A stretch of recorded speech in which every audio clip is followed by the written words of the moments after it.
General, welcome to Fox News Sunday. Thank you, Chris. It's a pleasure to be with you.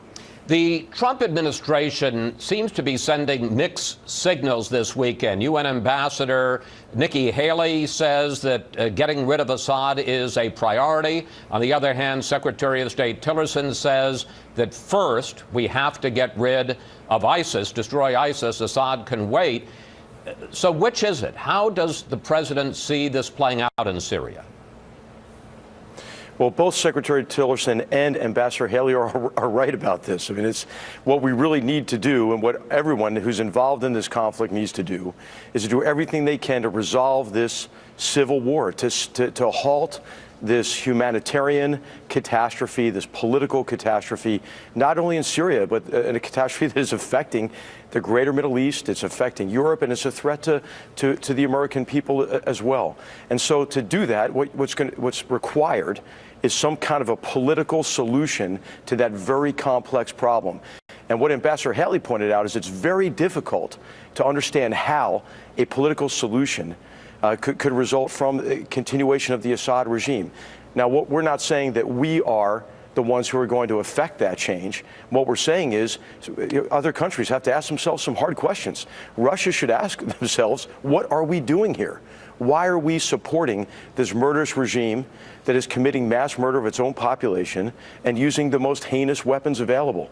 So I think that while people are really anxious to find inconsistencies in those statements, they are, in fact, very consistent in terms of what is the ultimate political objective in Syria. I understand that that's the ultimate political objective, but Secretary Tillerson said destroying ISIS must come first. You don't seem to be saying that. No, that's exactly what we're saying. We have seen what ISIS does, right? How ISIS brutalizes people, how ISIS has now established control of territory and populations and resources, and grown then in strength in its threat to all civilized peoples. So we are conducting very effective operations alongside our partners in Syria and in Iraq to defeat ISIS, to destroy ISIS and reestablish control of that territory, control of those populations, protect those populations, allow refugees to come back, begin reconstruction, and allow the resources. I'm just trying to clear this up. Is it two separate tracks at the same time, or does ISIS have to happen first before we and the international community move to depose Assad? Well, I think, as you saw with the strike, that there has to be a degree of simultaneous activity as well as a sequencing of the defeat of ISIS first. What you have in Syria is a very destructive cycle of violence, perpetuated by ISIS, obviously, but also by this regime and their Iranian and Russian sponsors. And so what we have to be able to do is to work together with our allies and partners to help resolve this conflict. And the resolution of the conflict will entail each of the elements that you're talking about, Chris. The defeat of ISIS, and then also it has to be a significant change in the nature of the Assad regime and its behavior in particular. Well, let me ask you a question, sir, which may clarify this, because as Christian Fisher reported, Syrian warplanes are already using that same base that you and the U.S. forces hit Thursday night, and they are reportedly again bombing that same town in northern Syria, but only this time with conventional weapons, not chemical. The question is, if Assad continues killing babies only with conventional weapons, not chemical, will this president stop that, or will President Trump say no, that he's going to do nothing, stand aside? Well, I think what's important to remember is our objective was to deter the continued use, because there's been a pattern of use of chemical weapons by the Assad regime in his mass murder attacks against innocent civilians. That was the objective. And I think Ambassador Haley, Secretary Tillerson, everyone has confirmed that we're prepared to do more. In fact, we were prepared to do more 2 days ago as well. And so what's significant about this strike is not that it was meant to take out the Syrian regime's capacity or ability to commit mass murder of its own people, but it was to be a very strong signal to Assad and his sponsors that the United States cannot stand idly by as he is murdering innocent civilians. What was a red line in 2013? And so So that was the important objective to keep in mind here. But sir, the other significant thing about this, though, he's continuing the mass murder. So the question is, if he uses conventional weapons, is President Trump prepared to stop him from using conventional weapons to slaughter innocent civilians? Well, I think with this president, what we have is someone who is helping us understand and helping us provide him with an assessment of what is the degree of agency and control we have over this very complex situation. The president has, in response to a mass murder attack, acted decisively. And if they're using that airfield again, that's not the objective, was to take out that airfield forever. The objective was to send a very strong political message to Assad. And this is very significant, I think, because I think everyone should realize this is the first time that the United States has acted directly against the Assad regime. And that should be a strong message to Assad and to his sponsors who are enabling his campaign of mass murder against his own civilians. So there is the possibility that President Trump, you're saying, leaving it wide open, that he will act against President Assad if he goes against civilians, no matter what weapon he uses. Well, the president will make whatever decision he thinks is in the best interest of the American people, and it'll be our job to provide him with options based on how we see this conflict evolve in this period of time before us, after the strike, and what we're doing now is working with our partners, our allies, everyone except Russia and Iran, who are somehow continue to think that it's okay to be aligned with this murderous regime. We're working with our partners and allies to magnify the effects of this strike, and then to build momentum toward ultimately resolving this civil war, defeating ISIS, and bringing the peace and security back to this region and to the Syrian people. Let me bring in, you mentioned Russia. Russia has sent, as Kristen Fisher reported, has sent a warship into the Mediterranean. And over the weekend, the Prime Minister of Russia, Medvedev, wrote, "The U.S. is, quote, on the verge of a military clash with Russia." So what are we prepared to do if Russia defends its interests in Syria? Well, this is part of the problem in Syria, is Russia's sponsorship for this murderous regime. And so we would want to appeal rationally to Russia. This is a great opportunity for the Russian leadership to reevaluate what they're doing, and why they're supporting a regime that is committing mass murder against its own people. And so Russia could be part of the solution. Right now, I think everyone in the world sees Russia as part of the problem.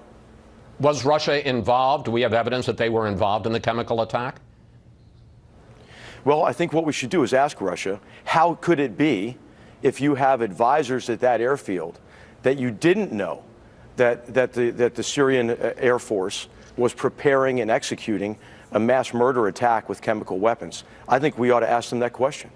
President Trump, as you well know, talked during the campaign and since about trying to establish an alliance with Vladimir Putin, and he indicated that there was some kind of moral equivalence between the two nations. Here he is. Will I get along with him? I have no idea. It's very possible I won't. Putin's a killer. A lot of killers. We got a lot of killers. Why, you think our country's so innocent? General, what is our relationship with Russia and Putin today? Well, today it can be whatever the Russians want it to be. Do they want it to be a relationship of competition and potential conflict? I don't see how that's in Russian interests. Or do they want it to be a relationship in which we can find areas of cooperation that are in our mutual interest? How is it in anyone's interest that this conflict in Syria and this catastrophe in the greater Middle East continue? And they can be part of the solution, or they can continue what has been really a very sophisticated campaign of subversion against Western interests, and a campaign of subversion and intervention on behalf of a murderous regime in the Middle East. And so I think this is what our Secretary of State will be exploring with the Russian leadership this week. And the president is determined to do everything he can to advance American interests. And if that entails working with others to come to solutions in the world that enhance our security, the president will do that. And it's really now up to the Russian leadership to reevaluate what are they doing in the Middle East. I want to turn, this all overshadowed the fact that the missile strike happened in the midst of a summit between President Trump and Chinese President Xi. And during dinner, the president told President Xi about the attack. Did President Xi give any indication that he now takes President Trump's statement more seriously, that if China doesn't act to stop North Korea's nuclear program, that he, President Trump, will? Did you get a sense that they were taking that more seriously? And also, we learned this morning that a U.S. carrier strike force is on its way to the Korean Peninsula. Why? Well, it is such a privilege to be part of this national security team and help enable this team for the president as national security advisor. It's really extraordinary, I think, the degree of concurrent activity that was going on this week, and nobody really even broke a sweat over it. I mean, we have extraordinarily competent people in these positions who are providing the president with options, and then have this amazing military that we have that can execute those decisions of the president flawlessly. And so it was I think, maybe a bit surprising to the guests here about how really no one was even stressed out or anything about the need to conduct this operation in the wake of this murderous attack. And I think the summit was extremely successful because it met the first objective, which is to allow the president and Premier Xi to build a relationship that they can use to identify areas of cooperation and to advance really our mutual interests, but American interests in particular. And I'm running out of time, so I'm going to have to ask you sort of lightning round, quick questions, quick answers. Why the carrier strike force to the Korean Peninsula? Well, it's prudent to do it, isn't it? I mean, North Korea has been engaged in a pattern of provocative behavior. This is a rogue regime that is now a nuclear-capable regime. And President Xi and President Trump agreed that is unacceptable, that what must happen is the denuclearization of the Korean Peninsula. And so the president has asked us to be prepared to give him a full range of options to remove that threat to the American people and to our allies and partners in the region. Finally, and you've got China, you've got Syria, you've got Russia, but a lot of people in Washington are talking about relations inside the White House. Welcome to the D.C. politics, General McMaster. Why did you push for Steve Bannon to be taken off the Principals Committee of the National Security Council? Well, this is not as significant as it appears, I think. But I think what the president was doing was making clear that he is going to, in terms of permanent membership of the National Security Council, have those permanent members who are there for every meeting, every official meeting of the National Security Council, to be those who will give him their advice on the long-term interests of the American people. And so, really, though, it depends. The president can get advice from anybody he wants, and he does that. He asks a broad range of people who he trusts, and Steve Bannon's one of them, about policy decisions and about the risks and opportunities involved with each of these. And so that none of that has changed. But do you think it was inappropriate to have a political advisor in that role?